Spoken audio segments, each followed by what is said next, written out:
And we are back to a very special snow day edition of the Boss Bus Between the Cheeks Bonanza. With nothing between the cheeks this time. No, our cheeks are empty, but our hearts are full. We are constipated with guests. We are. They're up the tube, but nothing to show at the moment. Yep, they're coming. Yeah. They're coming down the line.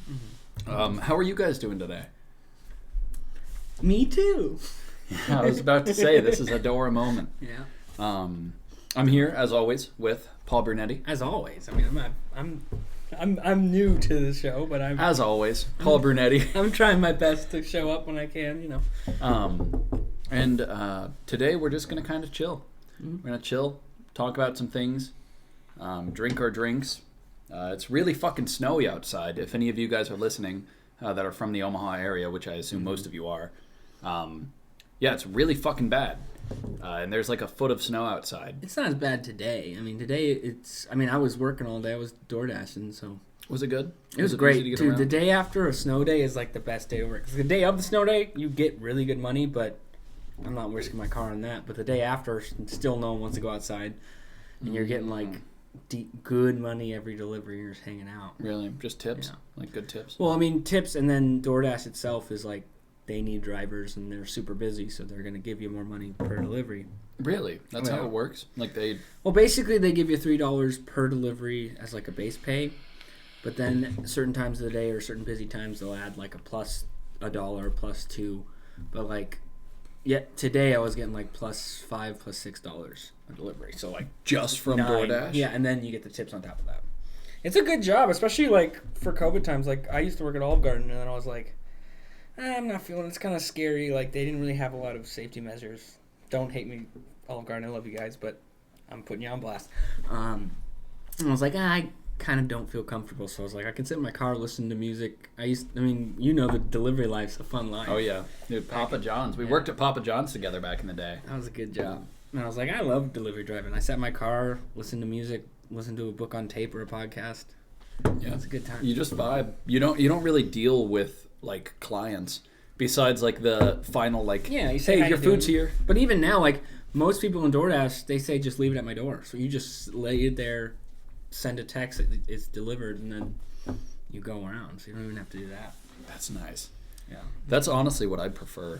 Like I'd rather just have my food appear and not have human contact. Social anxiety, fuck that shit. I don't want to talk to a stranger. No, same, dude. I'd always have to be like, here's your pizza. And they'd be like, thank you. And then I'd walk away. Yeah, but sometimes you get cool. Like, sometimes you get that cool guy that, like, gives you a beer. You ever got that? Dude, I almost did. You never... One guy on, like, 144th and Center in those apartments that Chase Calhoun used to live at. He was super baked. And I thought he was about to invite me inside to smoke. But I've gotten that, too. I've gotten I've gotten the smoke. I've gotten the beer for the road. Like, I've gotten it all. You want a beer for the road, man? Yeah, I'll take it. I didn't drink and drive. Don't come at me, cops. I mean, even if I did, fuck you. But yeah, I put it in my car and got drunk at home. My parents being like, "Why are you happy?" I was like, I'm just happy. I'm just happy. I'm always happy. I delivered. People are happy. I'm happy. Yeah. Man,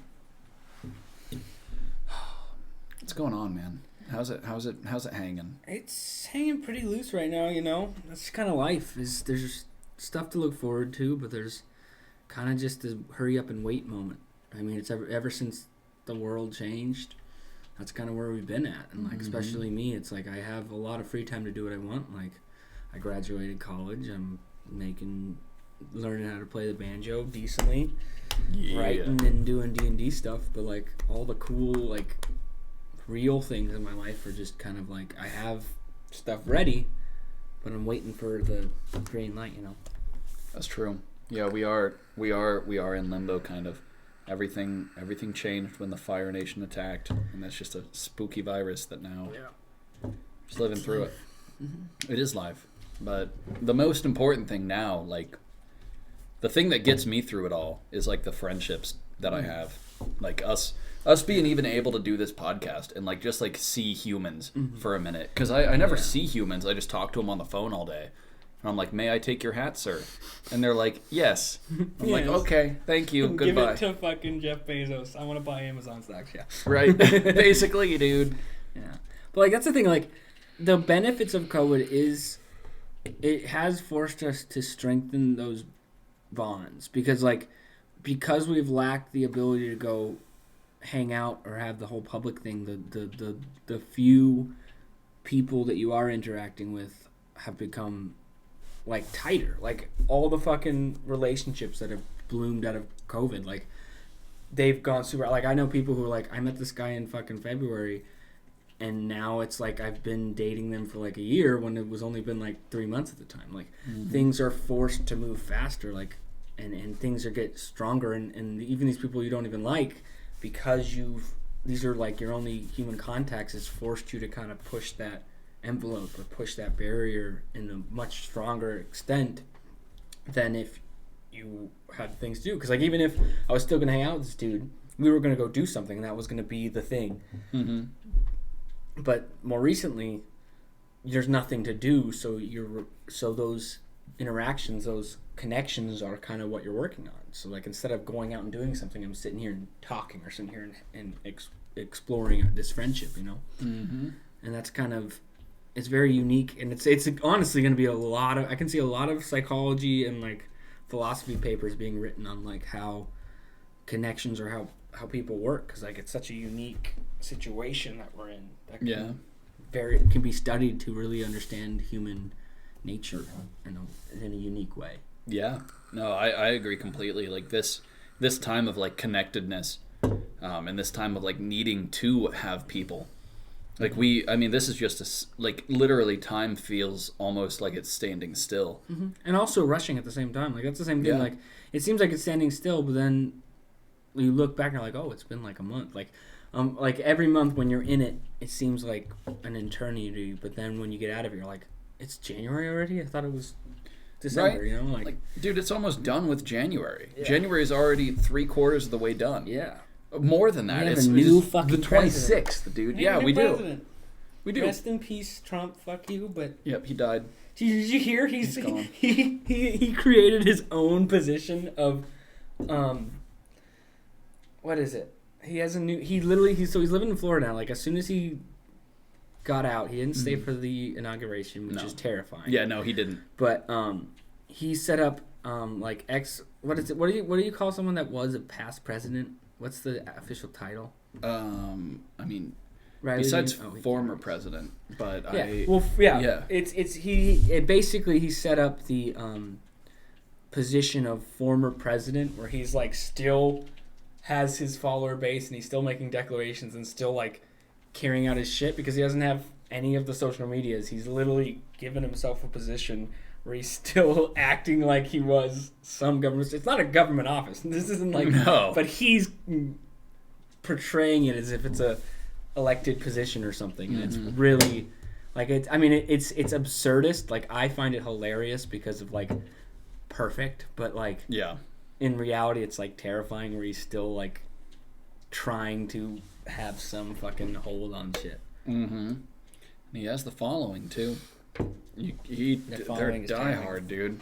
That's crazy. I didn't think about the fact, like, when he is now no longer president, I didn't think about the fact that his Twitter and Facebook and all of those are still banned. He's gonna start his own news site. Like it's inevitable. His son was already starting working on it. Like it's inevitable that he's gonna start his own fucking news shit because of how much he talks shit on all the news, including like Fox and stuff that supported him.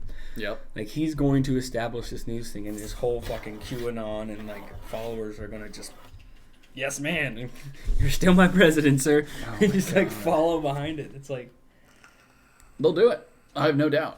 It's just crazy. I feel like books will be written on that too. That's going to be a big part of it. I mean, they already have. Yeah, I mean, true. Speaking of that, let's go to a new segment that I'd like to call Chug Your Truly. Chug Your Truly. Yep. CYT. Cheers. If you have a Truly, chug it. If you don't, chug it. It's too cold, man. I know, it burns almost. That's part of Chug Your Truly, though. That's the challenge. I can't beat you in a chug off. Nor do you want I've to. seen you chug. I don't chug. I gave you a stick for chugging. True. I did win the shotgun off. Granted, It was only against one other person. we chugged 3 beers really fast, and then Reeves was like, "Bro, I don't even want to win. You deserve Paul's stick because you want to continue this. I don't even want to." Like he was like, "I can do it, but I don't want." It's kind of anticlimactic because like you guys were talking up as if there's gonna be like a crowd of people doing this. Dude, right? And I was like, "Yeah, I'm about it. I'll put a stick in," and then it's just you guys and me sitting in camp alone, chugging beers around a fire, just us 3 sitting on a bench chugging. I'm like, okay, I'll give you guys a stick. I even announced, I was like, the chug-off's happening in an hour. No one's there. Nobody. No one gives a fuck. They're tripping their balls off or dancing, and you're just sitting there just chugging fucking beers. And I'm just like, I chugged one and was like, what is this? Hey, it's all good, dude. The most important prize, although the stick was great, the sandwiches. Those were They important. weren't sandwiches. They were sand tortilla. They were sand PB&J tacos. True. Sand PB&J tacos. Emphasis on the sand. Yeah, extra. It's grit. It's just grit, bud. You need that texture once in a while. You ever not eat? Once in a while, you gotta eat sand. It's like, Yeah. yeah. If you don't, you won't really experience the true power of a sandwich. Yeah. Sandwich. That's a D&D character. We're gonna have that. Oh my god, dude. We're in the perfect Enters place. the sandwich. Yeah. Oh my god. That's going to be really strong. Yeah, check out our D&D campaign sometime soon. Mm-hmm. Dungeons and Dart Heads. Every week. Every week. Every We Monday. have a couple episodes coming up that are going to be a little heart-wrenching, but that's good. Oh my god. It's going to be really hardcore. Is Stormy in the episode yet? Or 3 from now. Oh, so he hasn't been introduced. 2 from now. Yeah, no, he hasn't So, been introduced. We will be, so spoiler alert, Stormy will be making his appearance in the campaign. He might be joining the campaign. He might be taking over a position in the campaign. What will happen? What will happen? Find out. Yeah, you will. Oh my god. Oh, I can't. I'm going to have to edit the cast. That is going to be like the most stabbing to my soul. Yeah, it'll be sad. And if Patrick, if you're listening, you're always welcome back. You We are. love you, and We do. yeah, it's sad Always. to see you go. Oh, so I guess that's another spoiler. Shit. No, yeah, whatever. If you listened in this far and you listened to the other one, sorry about that. Yeah, sorry about it. Things happen. Squirtword sometimes gets his way. Yeah, good old Squirtward. That's a good name. It is a good name. We heard it once, and then none of our characters really acknowledged it. Yeah. No. That's part of the DM thing. Is some of the things you really think are going to be important are just thrown away at the last moments. You're like, okay. Yep. And the things that you thought were just going to be like a slight thing become the center of attention. Crapmandu. And yeah, fucking Crabmandu. He literally consumed our minds. I have one child left, and I don't even know if I have a child. Hey, spoiler! Oh shit, my children haven't even been introduced yet. Yeah, I have one of them. He has a child. I'll say that. Hopefully. I don't. Knock on wood. Fuck. Yeah, yeah. You gotta bribe me. What can you give me for your child's life? Fuck. Oh, we'll see, man. Yeah. I just want one little man. Yeah, check that out. And I hope anyone who is watching this is having a great snow day and is just chilling, staying safe, stay indoors. And fight the snowplow man. Do it, please. If you ever seen apparently he doesn't know that reference because the Snow Day the movie is an iconic nostalgic movie, and you should watch it if you haven't, and he should watch it because he hasn't. No, I haven't seen it at all. Snow, but it's Josh Peck, so like I feel like I need to and see it. But it's old Josh Peck, like it's pre Drake and Josh.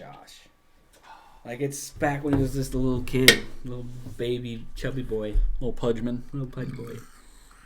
Did you finish your whole Truly? No, I didn't. Okay, I was gonna say me either. I felt bad if you did. I chugged once, and I was like, "This is too cold." Okay, so Zach, since there's no guest, it's I guess we're the guests.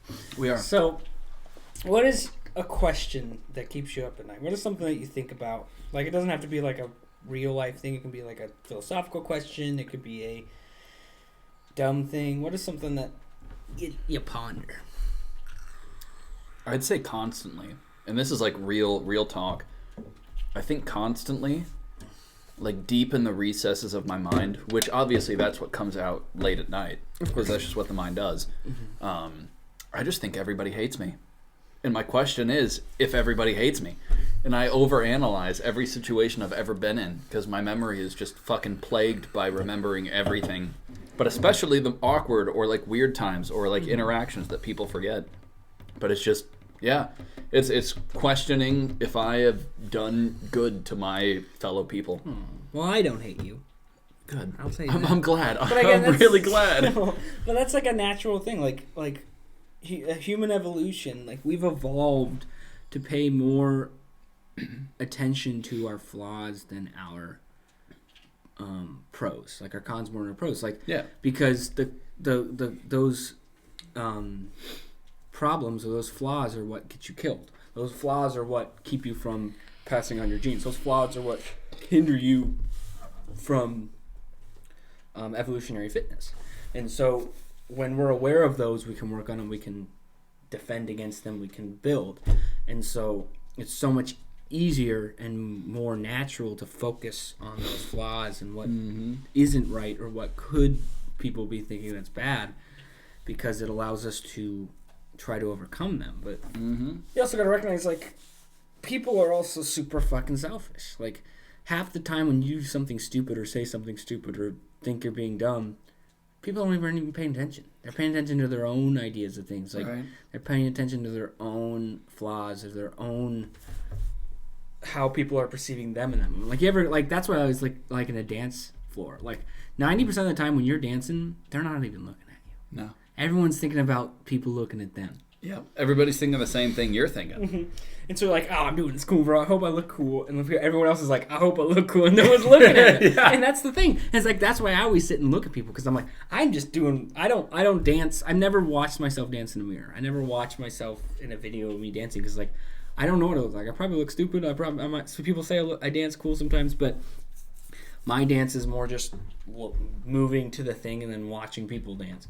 Because most of the time people aren't watching you dance and stuff like that. And like, that's kind of life, is the amount of effort and attention you put on yourself is almost fruitless or almost doesn't matter, because no one notices that. No, nobody is watching you dance. Everybody's thinking the same thing. Everyone's too focused on their own feet. Yeah, that's the thing. That's what's grounded me. Like when I really have that thought and I really like solidify myself with that, like people have their own lives and they are worried about what other people think of them, and they're too worried about that to be thinking of me, and like worried about I don't know. That thought is really grounding almost. But what about you? What keeps you? What stirs your mind pot at night? What gets you going? Well, I guess the simplest answer is fear of letting mediocrity win. That's always been my biggest thing. Ever since, so there's a musical that I really like called Chess, the musical. Really? It's written by ABBA, and it's fucking amazing. So like, everyone is super big on Queen's Gambit right now. Like, that's the big show, because chess is dope, and they finally have like a platform. Right. But back in the 80s, ABBA wrote a musical called Chess, which is about chess and the Cold War, and like kind of making a metaphor of how like this Cold War was kind of like chess, and how like they're playing things, and chess was basically another sport that the Russians and the Americans were trying to win at. And there's a line in it where the guy says, "Don't let mediocrity win." And it's like, for me, that's my big thing. Like right now, I am kind of, I have things I could be doing or can be doing or going forward might happen, but with the world as it is, I'm just kind of sitting and waiting, like hurry up and wait. And so like right now, I feel like I should be doing something. I want to be doing something. I want to help. Like, I want to help people or do whatever I can, but there's really not as many opportunities as I would want because of things. So I'm just sitting there doing nothing. I mean, like, shit, I'm letting mediocrity win with that. So that's kind of where my, I guess, fear. Questions wise, I always dance around with like philosophy stuff. Like, I don't know, I've always, like, especially with like back in the day, I wrote my thesis paper on like free will and stuff, and like free will is super complicated. Like we always just assume that we have free will because why wouldn't we? Like, my actions are my actions, and our basically society is built on you have volition and choices of things. That's where like the justice system comes in. That's where laws come in. That's where everything comes in. But if you really kind of break it down in a philosophical sense, you don't really have free will. No. And I mean, I could go on an hour tangent about what free will is and stuff, but basically it boils down to that 99% of the time your actions are already predetermined by the environment, your biology, the people you're around, the way you were raised, yada yada yada. It's a web more than like a... Yeah, you're pulled by strings, you're pulled by influences and determined actions that happened before. Because they happen, B will happen regardless of what you think you're contributing to that decision. It's already decided. It's a That's So Raven moment. Yeah. That's life. That is life. That's so important, though. I've thought about that, too, a lot. Mainly in regard to that. Like, yeah, I've just thought of it more of like a web. Like, it's not a straight line with you branching off of paths. It's a web of things that have happened, and also your environment, the way you were raised, the people around you. Like that, it's not... As much as you would want it to be your own choices, like there's a reason why you have those choices, I feel like. Well, yeah, we want to give power or importance to consciousness. We want to give power to, because I'm thinking about the action or the decision, that has weight into what the decision is.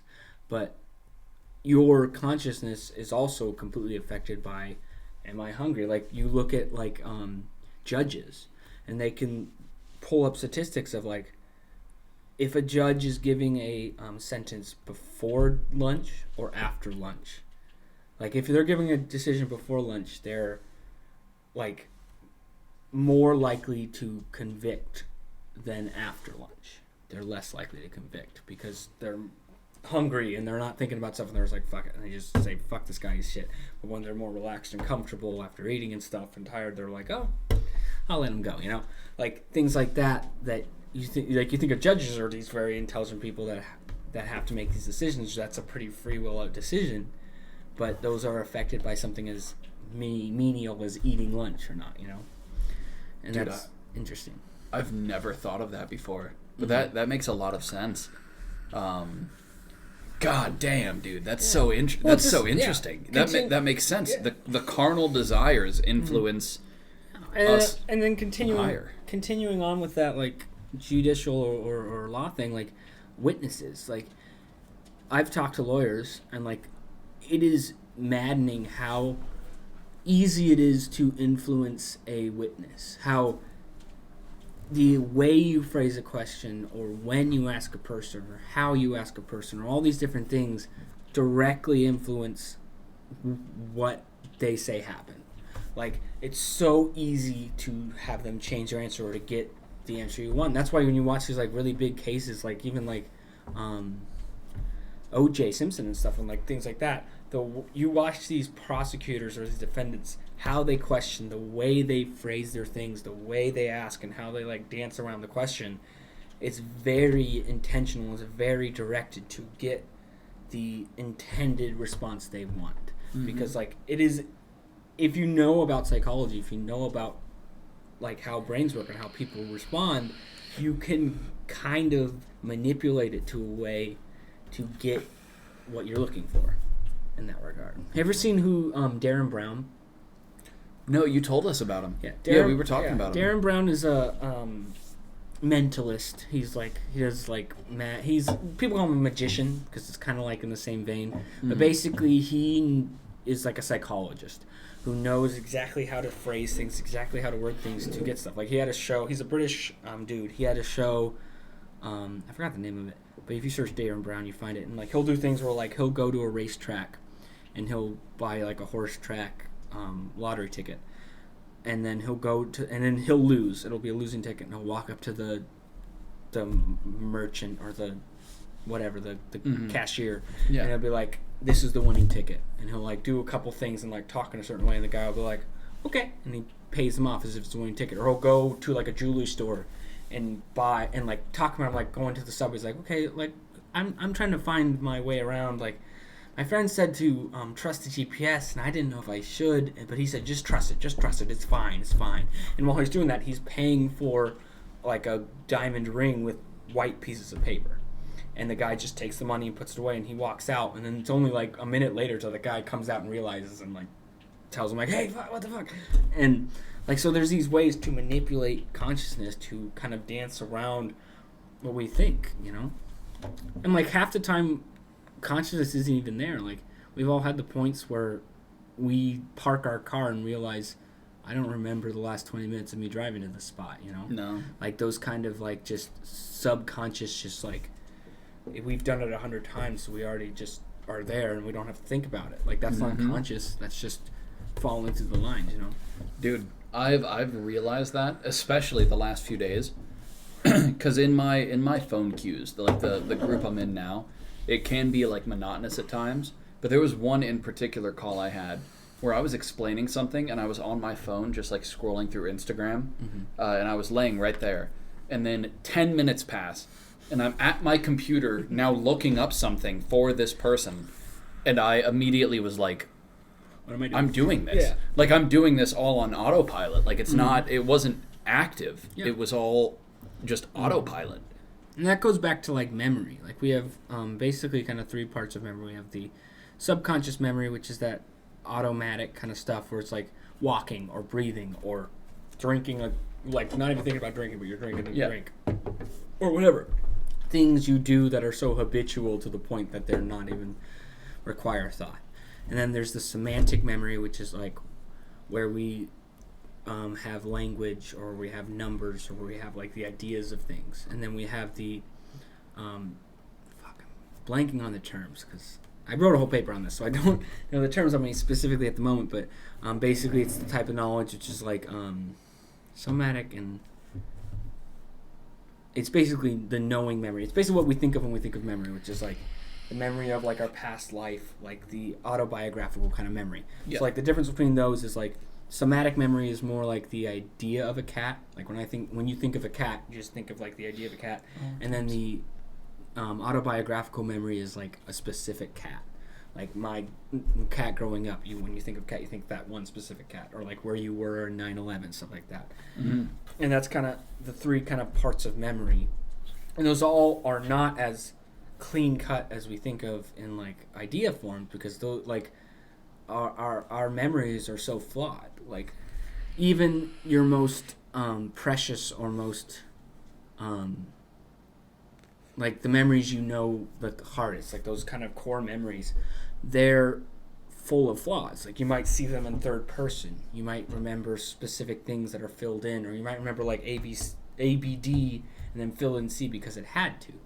And that's because semantic memory and you're just kind of like creative thinking is just like, well, because these things happened, this had to happen, so then I'm just going to fill in the blanks, you know? And that's just predicting, and a lot of the time that's where false memories, that's where lack of memory comes in.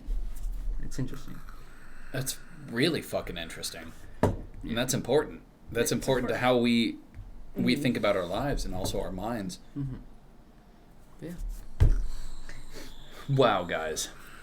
If anybody is still listening, I will say holy shit. I'm sorry I've been rambling. No. 0% sorry, 100% holy shit. I could listen to this literally for hours. I want to say thank you to everyone. Thank you to everyone who tuned in. Thank you to everyone who has tuned in. Thank you to everyone who might tune in the future. Yeah. You guys mean the world to us. Yeah, who has, who could have, who is, and who might. Thank you all. Fucking man. Thank you all. We're going to be talking like this more in the future. I would love to pick Paul's mind, and we're going to have guests. Like we said, they're still coming down the intestinal pipeline. Yeah, there's nothing between the cheeks yet, but they're will turtling a little. Yeah, they are. They're coming. They're groundhogging. Thank you so much. I hope you have a fantastic snow day. Cheers to that, Paul. Keep it real. Keep it real. Figure it out. Do what you